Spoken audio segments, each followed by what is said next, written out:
Oras alas 12:40. At ngayon, narito ang inyong tagapagbalita, Ruth Rodriguez.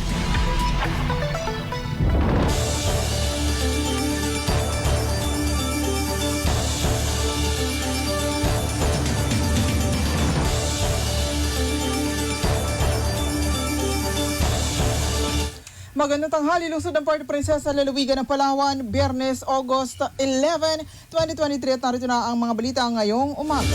Ay tanghali. Joint Maritime Patrol ng Pilipinas at US sa West Philippine Sea, malapit na umanong mangyari. Headlines. 22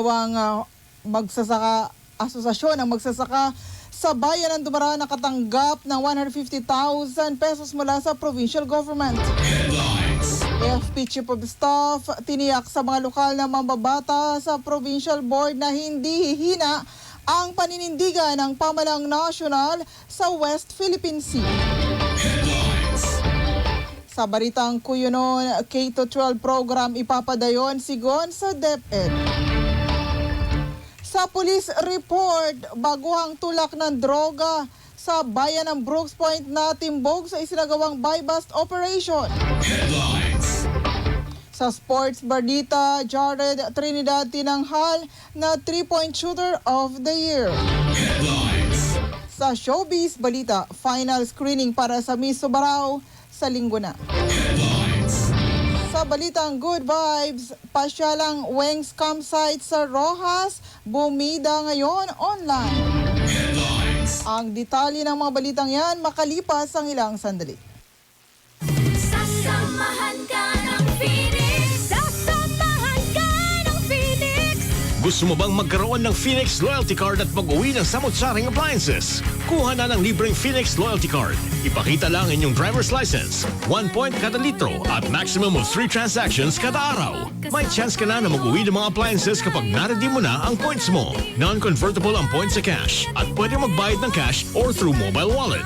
Phoenix Gas Station, located at Puerto Princesa, San Jose, San Manuel at Siksikan. Sa South, may Phoenix Brooks Point at Phoenix Patarasa. Sa Norte, Phoenix San Vicente at Phoenix El Nido. Premyo kada litro para sa Palawenyo. Promo period starts May 12 to December 31, 2023. Sasamahan ka. Sasamahan ka. Sasamahan ka ng Phoenix. Per DTI PWN-046 Series of 2023. Sa mahigit 10 taon, ang City Nickel Mines and Development Corporation ay nagsasagawa ng responsableng operasyon ng pagmimina sa bayan ng Nara at Sofronio Española, lalawigan ng Palawan. Layunin namin na magdala ng kaunlaran sa aming mga mining communities bilang partner ng pamahalaan. Bahagi ng aming paglalakbay ang makapaghatid ng tulong sa pamamagitan ng mga proyekto, programa at gawain na naaayon sa kanilang pangangailangan upang maiangat ang antas ng pamumuhay. Nitong dumating ang City Nickel Mines, unang-una na doon nakapagbigay sa amin ng employment. Marami sa taga-Pulot Interior ang nagkaroon ng trabaho. At unang-unang nasagot sa aming pinaka-problema, nagkaroon kami ng isang covered court.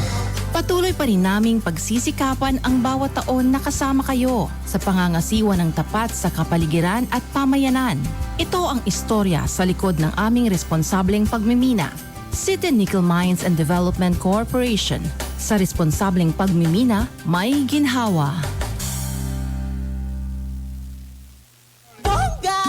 Paraan. Kaya ipalawan mo na. Mars, saya mo ah. Ibang dami mong bayarin? Course! Palaparaan sa Palawan Pawn Shop. Alam mo kung ba't Palawan? Dinala ko ang alahas ko. Ma'am, 1% lang pag natubos within 11 days. High appraisal pa. Correct, ma'am. Mabilis pang mag-renew sa kahit saan sa napakarami naming branches. Automated pa kami, ma'am. Kaya walang mali sa kwenta. May text reminders pa para iwas penalties. Bongga! Mapagkakatiwalaan talaga. Ako naman, Mars, palaparaan. Sa Palawan Express, pera padala. Padala ko kay Madir. Sir, napakamura ng charge dito. Madali pa magpadala at mag-claim. Napakaraming branches pa. Kaya gusto ko dito sa Palawan. Walang kuskus balungos. Maya-maya, hello? Anak, salamat. Eto, hawak ko na ang cash. Ang bilis. Bongga! Palaparaan. Kaya ipalawan mo na. Alam mo ba na ang industriya ng pagmimina ay may malaking naitutulong sa lokal na ekonomiya ng isang bayan o barangay? May kabahagi ang barangay, munisipyo at probinsya mula sa buwis ng isang minahan. Nagbabayad din ng malaking halaga ng real property tax ang kumpanya ng minahan direkta sa munisipyo. Aabot sa 3,000 residente ng munisipyo ang mabibigyan ng trabaho. Kapag may sweldo, may gagastusin at lalakas ang lokal na ekonomiya. Hindi pa kasama rito ang benepisyo mula sa mga programa at proyekto ng minahan sa komunidad at royalty ng mga katutubo. Iyan ang totoo. Ang impormasyong ito ay hatid sa inyo ng Ipila Nickel Corporation. Kaagapay nyo sa pag-asenso. Balita Uno with DYPR. 46 na minuto makalipas ang alas 12 sa detalye ng ating balita. Joint Maritime Patrol ng Pilipinas at US sa West Philippine Sea malapit na daw mangyari. Ang detalye ng balita hatid ni Romy Lozares. Balita Uno with DYPR. Bago matapos ang taong ito ay posible lang maisagawa ang Joint Maritime Patrol ng Pilipinas at US sa mga nasasakupan ng bansa sa West Philippine Sea. Ito ay kay Armed Forces of the Philippines Chief of Staff General Romeo Browner Jr. sa pagharap sa press con kahapon sa pagbisita nito sa Western Command. Ang General Browner, nasa proseso na ang pagpaplano ng Joint Maritime Patrol ng Pilipinas at US. Mangyari umano ito, hindi nga lamang masabing exact tumbuhan at pesa. Kaya antayin na lamang kalalabasan ng ginagawa nilang plano sa Joint Maritime Patrol sa West Philippine Sea. Ang kailangan daw kasi ay sumunod sa patakaran ng Pilipinas. Ang anumang bansa na makakasama ng Pilipinas sa gagawin Joint Maritime Patrol. Sana nga ito ang magiging solusyon sa pambubuli ng barko ng China sa West Philippine Sea kapag may mga kalyadong bansa na ang makakasama ng Pilipinas para sa pagsiyak ng exclusive economic zone sa Pilipinas sa West Philippine Sea. Lalo na sa mga kalyadong bansa ang makakatuwa nga na nangako ng suporta sa Pilipinas. Bilang mataas na pinuno ng Sandatang Lakas ng Pilipinas ay hindi rin tutor si General Browner sa mga Joint Maritime Patrol basta ang batas ng Pilipinas ang masusunod sa anumang pagpapatrolya. Katuwa nga ang mga kalyadong bansa sa West Philippine Sea. Hindi naman daw sarado ang Armed Forces of the Philippines sa offer ng bansang China na Joint Maritime Patrol Operations din at mga exploration basta susunod sa batas ng Pilipinas ang China at hindi dapat magmamatigas ang mga ito sa actual na maritime patrol. Gusto daw kasi ng China na sila ang masusunod sa lahat na hindi naman papayagan ng bansa dahil sa posible na magamit ang sariling nasasakupan ng bansa sa pakikipag maritime patrol ng China sa mga anumang plano ng mga ito. Kaya dapat malinaw ang mabatayan na dapat masundin at susundin ng kanilang mga barko. Romy Lozares, para sa DYPR, ako nasa puso ng mga Palawan niya. Balita Uno with DYPR. Maraming salamat, Romy Lozares. Sa ibang balita pa, pinagkalooban ng tig 150,000 pesos ng pamalang panlalawigan sa ilalim ng PGP Cares Rice Enhancement Program ng Office of the Provincial Agriculturist ang 22 Rice Farmers Association sa bayan ng Dumaran. Ang pagkakaloob ng tulong pinasyal sa mga magsasaka ay ginanap kasabay sa inauguration ng inayos na Dumaran Rural Agriculture Center sa Barangay Danlag noong August 4. Ayon kay Provincial Agriculturist Dr. Romeo Cabungcal, ito ay pilot program pa lamang ng pamalang panlalawigan at nakasalalay sa mga benepisyaryo ang pagpapatuloy ng programa upang mas marami pang mga magsasaka sa iba't ibang munisipyo ng lalawigan ang mabibigyan din ng pagkakataon na makinabang sa programa. Ang mga tumanggap ng financial assistance ay ang Bagong Bayan Farmers Association, Nala Farmers Association, Alimoto Farmers Association, Aguinaldo, Purok Tagumpay, Makata Farmers Association, Banlag, San Jose, Caribolo, Crossing, Tanatanaan, Latunggay, Malonlon, Tanatanaon Small Farmers Association, Bolo Farmers Association, Kalaparan, Magsaysay, Villa Constancia, Itangil Farmers Association Farmer, Impatsihan Farmers Association, Santa Monica, Manggahan Small Farmers Association, Katama, Layok Farmers Irrigation Association at ang Tanatanaan Farmers Irrigation Association. Ayon pa kay Dr. Kabungkal, ang perang natanggap ng bawat samahan ay maaring gamitin na pambili ng mga kagamitan sa pagsasaka, abono at pesticides na kailangan para sa dekalidad na produkto ng palay. Kasabay nito ay nagkaloob din ang Office of the Provincial Agriculturist ng mga materyales at seedlings para sa mga benepisyaryo ng Food Always in the Home program na locally funded ng Pamalang Panlalawigan, habang isinasagawa din ng Bureau of Fisheries and Aquatic Resources sa pakikipagtulungan ng Office of the Provincial Agriculturist ang turnover ng seaweed material sa iba't ibang samahan ng mga mangingisda. Inaasahan din ang paglulunsad ng seaweeds nursery sa bayan ng Dubaran bilang dagdag tulong. Balita Uno with DYPR. Sa ibang balita pa, si Armed Forces of the Philippines Chief of Staff tiniyak sa mga lokal na mambabatas ng Sangguniang Panlalawigan na hindi hihina ang paninindigan ng Pamalang Nasyonal sa usapin ng West Philippine Sea. Ang detalye ng balita hatid ni Romy Luzar. Balita Uno with DYPR. Iniyak ni Armed Forces of the Philippines Chief of Staff General Romeo Bronner sa Sangguniang Panlalawigan na hindi lalambot ang Armed Forces of the Philippines sa pagbabantay sa mga nasasakupan sa Pilipinas sa West Philippine Sea. Kaya wala man ang dapat ipag-alala ang Sangguniang Panlalawigan sa kung ano man ang nagiginig nila na nangyayari sa mga teritoryo ng bansa sa West Philippine Sea at hindi man mahina ang naging spana nila sa ginawa ng barko ng Chinese Coast Guard sa pamubomba ng tubig sa resupply mission nitong nakaraang Sabado. Madayon umano ang mapahayag ng pagkundina ng pamahalang nasyonal sa bansang China na hindi makatarungan ang ginawa ng mga ito at kung ano ang nais ng provincial board na pagpapanagota sa mga tauhan ng Chinese Coast Guard na may gawa ng pambubomba na dapat managot, ay ganoon din ang kanilang nais na mangyari para hindi umano pamarisan at maging halimbawa na ang ginawa ng mga ito. Ito ang pahayag ng EFC Chief of Staff sa ipapadalang resolusyon ng Sangguniang Panlalawigan sa pagkundina o mataas na pagkundina. Kasama na ang paghanap ng paraan para mapanagota etong mga tauhan ng Chinese Coast Guard na bomba ng tubig sa resupply mission at kasama na sa hiling ng Sangguniang Panlalawigan sa kanilang resolusyon na mas paigtingin pa ang paninindigan ng Armed Forces of the Philippines sa usapin ng mga nangyari sa West Philippine Sea na sinabi naman ng EFC Chief of Staff na kailanman ay hindi sila nagpabaya at hindi nila ibinababa o nagpagaan man ng kanilang paninindigan sa West Philippine Sea. Patuloy ang kanilang paninindigan ng lahat ng nasasakupan ng Pilipinas sa West Philippine Sea ay kanilang binabantayan at hindi iaatras ang kanilang pagbabantay sa lugar dahil sa paniniwalang ito'y pag-aari ng Pilipinas. May mga plano rin umano sila sa mga susunod na gagawin kapag naulit uli ang pambubomba ng tubig sa resupply na hindi na nila binanggit na plano kung paano dahil naghahanda na nga sila para sa panibagong resupply mission sa Ayungin Shoal. Romelu Fares para sa DYPR, ang una sa puso ng mga Palawin niya.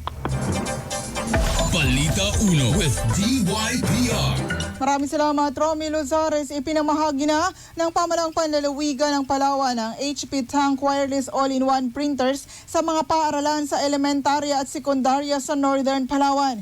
109 na printers ang ipinagkaloob sa mga paaralan sa bayan ng Rojas at 52 naman sa bayan ng San Vicente. 71 printers ang ipinagkaloob sa bayan ng Dumaran at 49 sa bayan ng Araceli. Ang mga OIC Public District Supervisors, school heads at mga guro ang tumanggap ng mga pinagkaloob na printers at nagpasalamat sa Pamalang Panlalawigan dahil sa malaking tulong na maibibigay nito sa pag-imprenta ng mga modules at iba pang dokumento na kailangan ng kanilang paaralan. Balita Uno with DYPR. Ang iba pang balita sa aming pagbabalik. Alam Alam mo ba na ang nickel ay panlima sa pinakamahalagang mineral sa mundo? Ginagamit ang nickel sa paggawa ng iba't ibang mga kasangkapan at estruktura. Ang nickel ay resilient o matatag, hindi kinakalawang, hindi madaling matunaw at ductile o maaaring ihulma at panipisin ng hindi nababali o nasisira. Mahigit 2/3 o 67% ng namiminang nickel ang ginagamit sa paggawa ng stainless steel na isang uri ng alloy o bakal. Maraming bagay ang nagagawa gamit ang stainless steel, mula sa simpleng kubyertos hanggang sa pagbuo ng mga komplikadong spacecraft. Malaki ang naiaambag ng nickel sa engineering at construction industries. Nakakatulong ito para hindi matunaw ang mga estrukturang gaya ng tulay mula sa matinding sikat ng araw at para hindi agad kalawangin kahit mabasa ng ulan. Dahil anti-corrosive o hindi madaling kalawangin ang nickel, nagbibigay ito ng di matatawarang proteksyon para sa iba't ibang mga estrukturang pandagat. Sa pamamagitan din ng nickel, nasisiguro ang pagdaloy ng malinis na tubig na ating kinukonsumo dahil tumatagal at hindi kinakalawang ang mga tubo. Nababawasan din ang pagtagas ng tubig dahil matibay ang mga ito laban sa lindol at masamang panahon. Ilan lamang yan sa mga benepisyo ng nickel sa pang-araw-araw nating pamumuhay. Iyan ang totoo. Ang impormasyong ito ay hatid sa inyo ng Ipila Nickel Corporation. Kaagapay ninyo sa pag-asenso. Bilang agapay sa mga kababayan nating kapos sa buhay, ang Paleco ay nagbibigay ng lifeline rate discount sa mga maituturing na qualified marginalized end users. Maaaring mag-apply ang mga sumusunod: residential consumers na benepisyaryo ng Pantawid Pamilyang Pilipino Program at residential consumers na ang income ay mas mababa sa poverty threshold base sa PSA. Maaaring makakuha ng 50% discount ang mga nabanggit na may konsumong hindi tataas ng 15 kWh kada buwan. 40% discount naman ang mga may konsumo mula 16 hanggang 20 kWh, 35% para sa konsumo na 21 hanggang 25 kWh, at 30% para sa 26 to 30 kWh. Samantala, 25% naman para sa 31 kWh, 20% para sa 32 kWh, 15% sa 33 kWh, 10% sa 34 kWh, at 5% discount para sa mga hindi lalagpas ng 35 kWh ang konsumo kada buwan. Ang pabatid na ito ay hatid sa inyo ng Paleco at ng himpilang ito. The Miracle Roots Red Alingatong nasa capsule na. Ako po si Ernesto Badilla, isang businessman at may-ari ng Yamis Pension ng Quezon, Palawan. Ako po ay papasalamat sa Red Alingatong dahil nagkaroon po ako ng sakit sa kidney na ayon sa aking doktor sa Maynila na mataas po ang aking creatinine, nagiging 300 plus. So magmula makilala ko si Red Alingatong dito sa pharmacy dito sa Quezon, ako'y binasa ko ang kanyang benepisyo sa gamot na to. Sinubukan kong inumin ito within 2 weeks at ako po ay nagsubok na magpa-laboratory at nagpatingin ulit sa aking doktor at nalaman ko ang resulta ng gamot na aking iniinom na Red Alingatong. Nalaman namin na bumaba pala ito. Kaya doon ko nalaman na ito palang Red Alingatong is maganda para sa ating kalusugan. Lalo na po sa ating mga kalalakihan, sa prostate na ito, sa kidney, maganda pala ito. Kaya labis-labis ako nagpapasalamat sa Greenmed Pharma na sana ito silang kumpanya ito ay magiging patuloy ang kanilang production para magiging maayos at marami pang matutulungan pang ibang mga tao.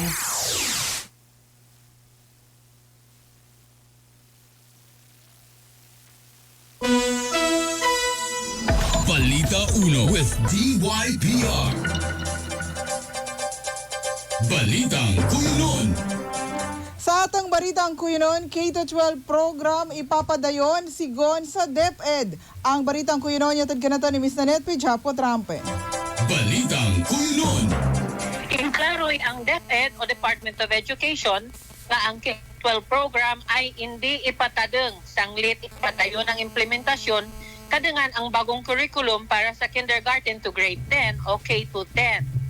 May nalilibog na tungod sa bagong curriculum ang K-10, may mga sektor ang publiko nga andang kay SIP bubilin din ang K-12. Makon si DepEd Undersecretary Igmaniglimog na si Michael Poa. Padayon pa ang K-12, na lamang maripaso ang matatag ang bagong curriculum sa K-10. Sa dadi, ingriripaso ronda ang grades 11 ug 12. Impakilalay ang DepEd ang matatag K-10 curriculum nga kay banda ang K-12 program makatapos nga adala ng kindergarten to grade 10.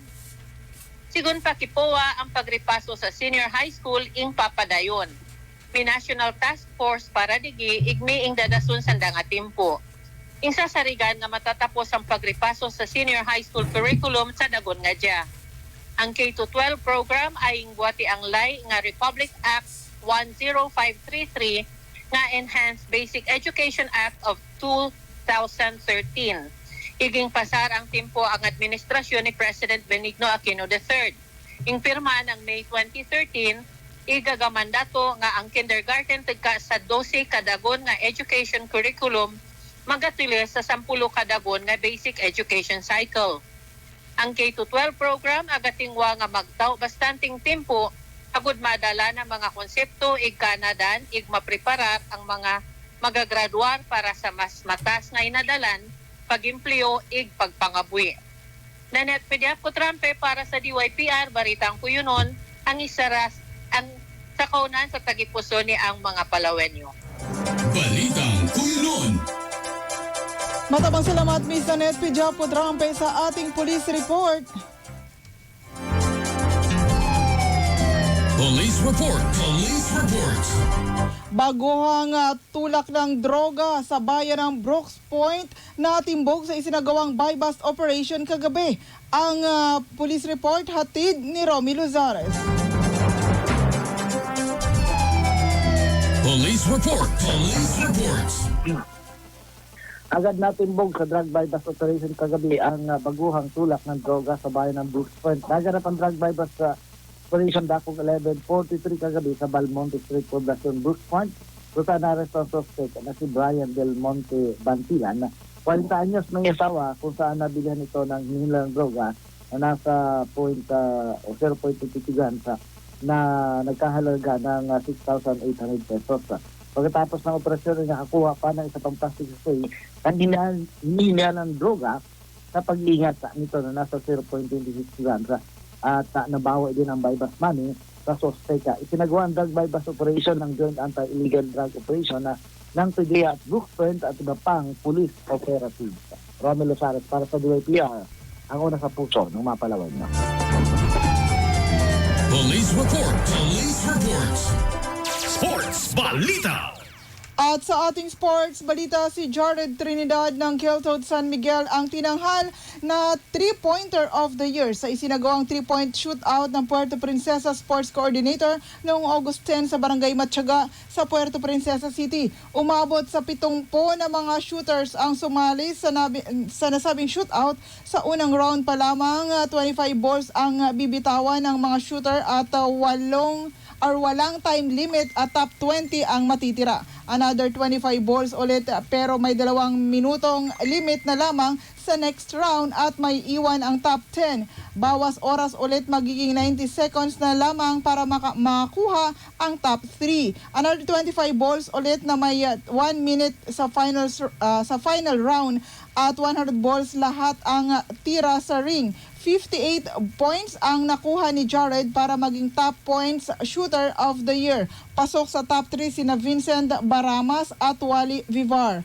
Ang 3-point shootout ng Puerto Princesa Sports Coordinator ay kauna-unahang one-day league sa Puerto Princesa na ang 3-point shooters sa lungsod. Hinakot ni Jared ang mga award galing sa mga sponsors tulad ng overnight stay sa Casamila Hotel, Hayahay Resort, GC sa Taj Maki, Champion T-shirt mula sa Geltod SM, brand name or brand new na bola mula sa Puerto Princesa City Sports Coordinator Management, 3-point shooter of the year plaque at 50,000 pesos cash na premyo. Sports Balita. Ang balitang showbiz at balitang good vibes sa aming pagbabalik. Sa mahigit 10 taon, ang City Nickel Mines and Development Corporation ay nagsasagawa ng responsableng operasyon ng pagmimina sa bayan ng Nara at Sofronio Española, lalawigan ng Palawan. Layunin namin na magdala ng kaunlaran sa aming mga mining communities bilang partner ng pamahalaan. Bahagi ng aming paglalakbay ang makapaghatid ng tulong sa pamamagitan ng mga proyekto, programa at gawain na naaayon sa kanilang pangangailangan upang maiangat ang antas ng pamumuhay. Sa kabila na hirap sila tatay, nanay dahil sa eskola kung ba't kami nakatapos. Kaya malaki na itulong ng scholar sa amin kung ba't nandito kami na nagtatrabaho at nakakatulong na din sa kanila. Ang City Nickel po, nagbigay ng mga health station. Patuloy pa rin naming pagsisikapan ng bawat taon na kasama kayo sa pangangasiwa ng tapat sa kapaligiran at pamayanan. Ito ang istorya sa likod ng aming responsableng pagmimina.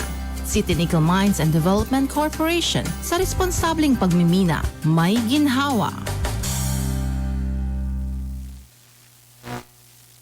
Kailangan magpadala ng pera pero nag-aalinlangan kung safe o kung matatanggap ba agad? Huwag mag-alala. #palaparaan yan sa Palawan Express Pera Padala. Alam nyo kung bakit Palawan? Cash agad ang matatanggap ng pinadalhan ko. Walang kuskus balungos. Mababa pa ang service fee at napakarami pang branches nationwide kaya madaling magpadala at mag-claim. Kaya kung pera padala ang usapan, para sa mga maparaan, ipalawan mo na. For more info, visit the Palawan Pawn Shop official Facebook page. Supervised by the Bangko Sentral ng Pilipinas.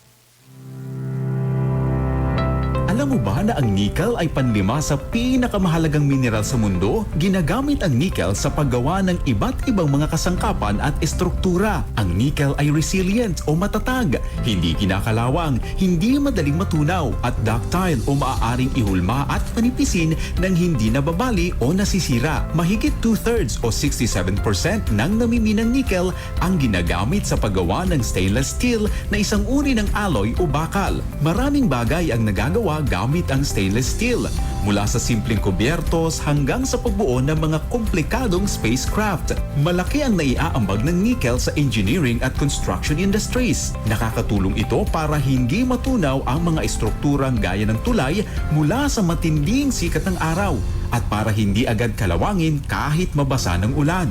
Dahil anti-corrosive o hindi madaling kalawangin ang nickel, nagbibigay ito ng di matatawarang proteksyon para sa iba't ibang mga estrukturang pandagat. Sa pamamagitan din ng nickel, nasisiguro ang pagdaloy ng malinis na tubig na ating kinukonsumo dahil tumatagal at hindi kinakalawang ang mga tubo. Nababawasan din ang pagtagas ng tubig dahil matibay ang mga ito laban sa lindol at masamang panahon. Ilan lamang yan sa mga benepisyo ng nickel sa pang-araw-araw nating pamumuhay.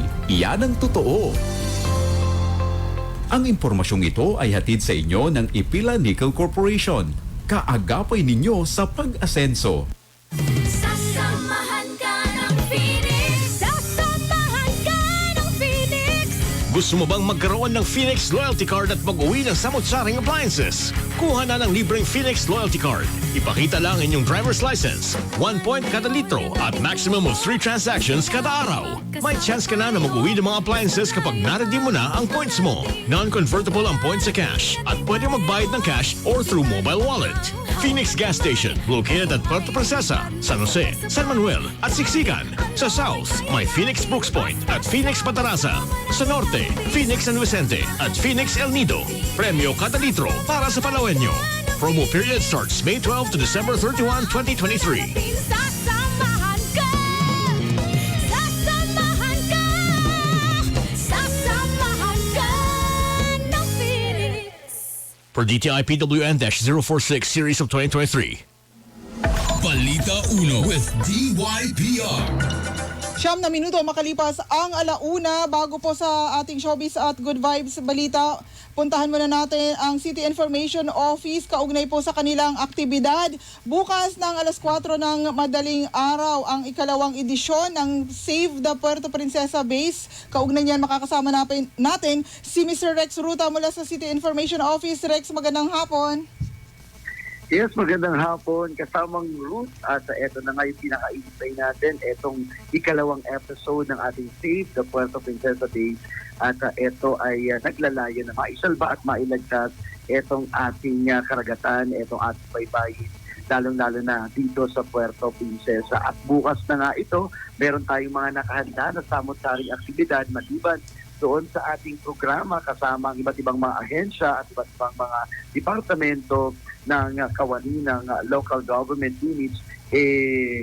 kasama rin dito itong ating coastal cleanup, itong ating scoop basura na in-upgraded ito better version dahil mas pinalawak pa itong aktibidad na ito na magkakaroon din ng chances yung iba nating mga kababayan na manalo ng cash prize na may pinakamaraming makukolektang basura sa loob ng 3 oras. At maliban dyan, isasagawa rin muli itong marble throwing doon sa Purok Isdang Bato sa barangay Parong Silang. And syempre, aside from that, kasamang route, ang pinaka-inaabangan din natin ay itong iba pang mga samot-saring activities na inihanda. Lalo pa, meron din tayong mga side for entertainment. Nandiyan yung Connectivo para mag-welcome sa ating mga kababayan. Siyempre, itong ating Zumba dance at siyempre, itong ating Banwa Dance and Arts na magpapakita din ng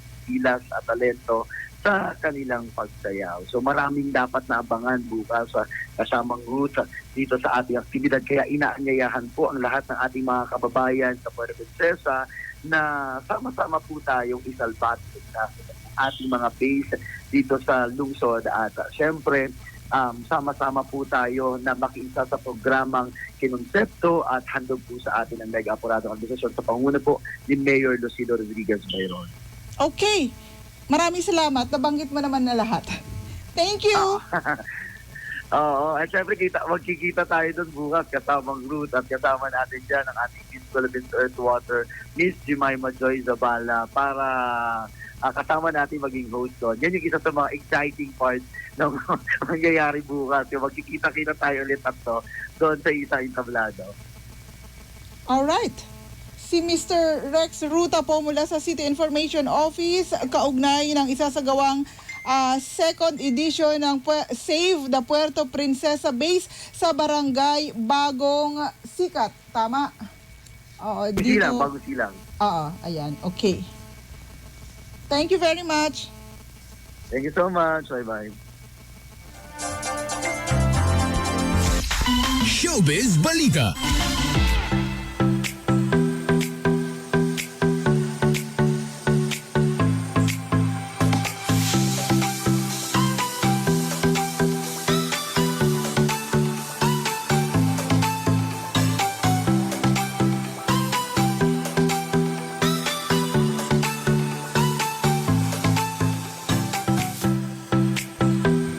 Sa ating showbiz balita, final screening para sa Miss Subarao sa linggo na magaganap. Ang showbiz balita, hatid ang showbiz insider Joel Contrevida. Showbiz Balita. Ngayong linggo na, August 13, ang final screening para sa mga gustong maging kandidata sa Miss Subarao 2023 na isa na ring international beauty pageant. Sa mga interesado, kailangan 18 to 28 years of old na babae, hindi pa na ikakasal at dapat may taas na 5'4 ang tangkad. Magsisimula ang screening mula 1:00 hanggang 5:00 na gaganapin sa Best Western Ivy Wall Hotel. Joel Contribida para sa DYPR, ang una sa puso ng mga Palawenyo. Showbiz Balita. Balitang Good Vibes. At sa ating balitang Good Vibes, dahil happily present na si Haring Araw in the past days sa ating beautiful province of Palawan, kaya bumibida na naman ulit online ang mga pwedeng pasyalan, lalo na ang mga atraksyon sa dagat. Gaya ng Weng's Campsite sa Barangay Tinitian sa Bayan ng Rojas na pinost ng ER Traveler Palawenya sa Facebook na mala Disneyland ang tema at Pinoy in style ang ayos. Makulay ang mga disenyo ng nasabing resort, child-friendly at patok kayong ramdam na uli ang init ng panahon. May mga estatwa din ng mga sikat na cartoon characters, superheroes at maraming puno ng nyog ang sasalubong sa mga bisita. Sabi ni ER Traveler Palawenya, nasa highway lang ng Tinitian Rojas ito matatagpuan at itinayo pagkatapos ng bagyong Odette. Balitang Good Vibes. Yan na po ang kabuuan ng mga balitang aming nakalap ngayong Biyernes ng tanghali. Maraming salamat sa inyong pagsubaybay hanggang sa Lunes. Balita Uno with DYPR dito pa rin po sa 95.11 FM. Ako si Ruth Rodriguez. Magandang hapon. Mga balitang dapat mong malaman. Mga isyung dapat pag-usapan. Iisa-isahin natin yan, kawan. sa Balita 1. Balita 1 with DYPR. Atenda alas 6 ng umaga at alas 12:30 ng tanghali sa 95.1 1FM.